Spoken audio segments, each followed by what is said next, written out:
കോട്ടയത്ത് നിന്ന് വീണ്ടും ഒരു കവർച്ചയുടെ വാർത്തയാണ് പുറത്തേക്ക് വരുന്നത്. കോട്ടയം മള്ളുശ്ശേരിയിൽ തനിച്ച് താമസിച്ചിരുന്ന വീട്ടമ്മയെ കെട്ടിയിട്ട് 3 പവനും 2000 രൂപയും കവർന്നു. ഇന്നലെയായിരുന്നു ഈ ഒരു സംഭവം ഉണ്ടായിരിക്കുന്നത്. എന്തായാലും ഇപ്പോൾ കോട്ടയം ഗാന്ധിനഗർ പോലീസിൽ ആ വീട്ടമ്മ പരാതി നൽകിയിരിക്കുകയാണ്. ചുങ്കം മള്ളുശ്ശേരിയിൽ തനിച്ച് താമസിക്കുന്ന വീട്ടമ്മയെ വീട്ടിനുള്ളിൽ കെട്ടിയിട്ട ശേഷം 3 പവനും 2000 രൂപയും കവർന്നു. മോഷണത്തിന് ശേഷം 3 മണിക്കൂറോളം വീട്ടിനുള്ളിൽ ചെലവഴിച്ച പ്രതിയായ യുവാവ് പുറത്തു പറഞ്ഞാൽ കൊലപ്പെടുത്തുമെന്നും ഭീഷണിപ്പെടുത്തി.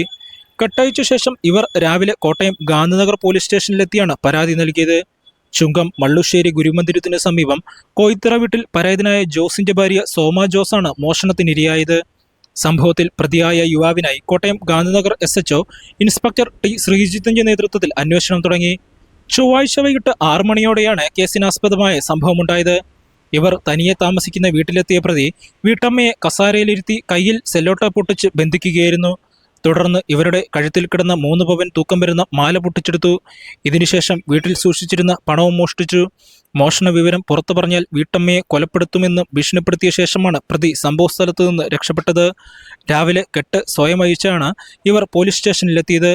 തുടർന്ന് ഇവർ പരാതി നൽകി. ഗാന്ധിനഗർ പോലീസ് അന്വേഷണം ആരംഭിച്ചിട്ടുണ്ട്.